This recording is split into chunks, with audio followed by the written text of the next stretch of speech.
In this example, we have ourselves a nice radical equation, and so probably right off you'll see that the left side is going to be a cube root and the right side is a square root. And in fact, this square root that exists on the right side is also present inside the cube root. So if you'd like to first try this problem on your own, go ahead and pause the video and do so, and then come on back and we'll work a solution together.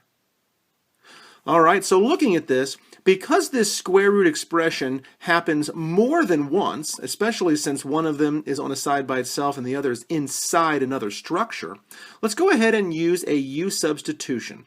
So we're going to say this value for u is going to equal that square root of x minus 6. And before we get going too far, we have here u equaling something in terms of x. So let's also go ahead and solve for x and write an expression in terms of u. So we can do so by squaring both sides, and we'll get this, and then we'll add 6. So u squared plus 6 equals x.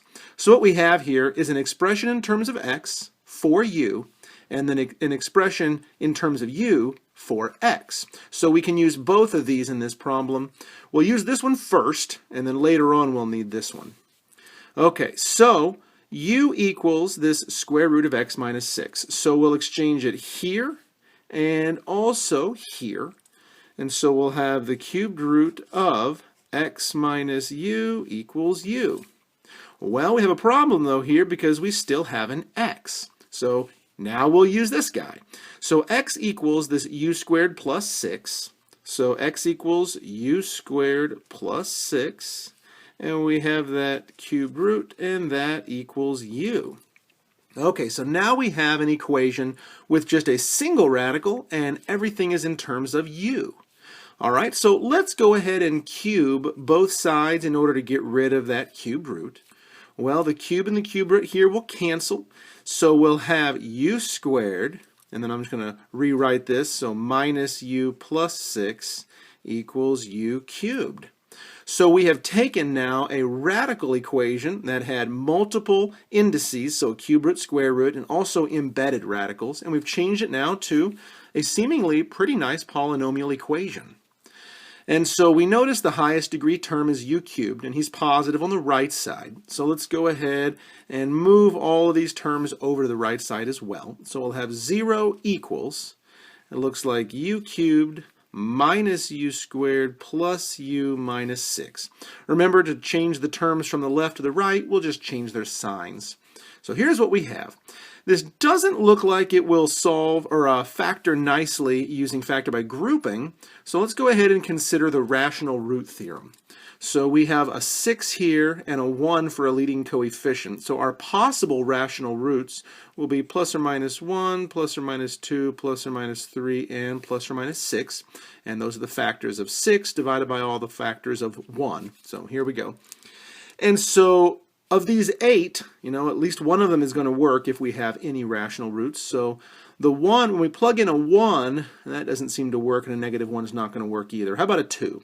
2 cubed is 8 minus 4 plus, yeah, that'll work. Okay, so let's use synthetic division and see if we can factor that u minus 2 factor out, which will just be the 2 right here. So we'll use the coefficients of our polynomial. So 1, negative 1, 1, negative 6. So 1, negative 1, 1, negative 6. And then we'll bring down the 1. And we'll do this synthetic division algorithm. So 2 times 1 is 2. We'll add and get 1. 2 times 1 is 2. We'll add and get 3. 2 times 3 is 6. And our remainder is indeed 0. So this works. So we can build this back up and we can say 0 equals that u minus 2, the root we just took out.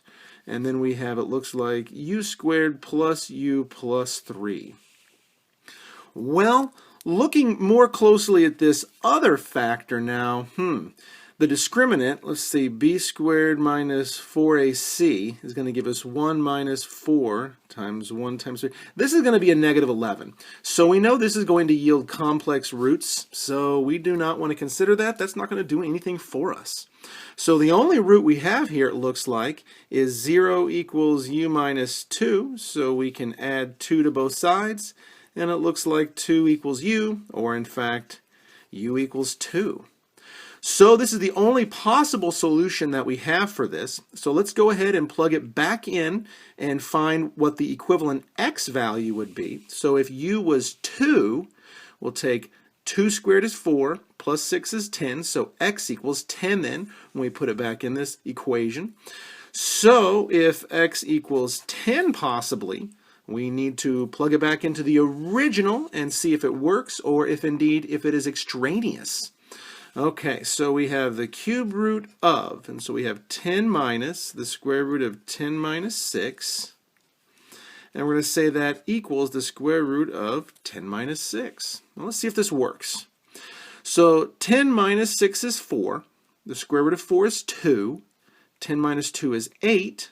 And the cubed root of 8 is 2. Okay, so 10 minus 6 is 4, and the square root is 2. 2 equals 2. So the x equals 10 solution does work, and that's our only solution we have for this original radical equation, which we solved by using a nifty u-substitution, which turned things into a polynomial equation.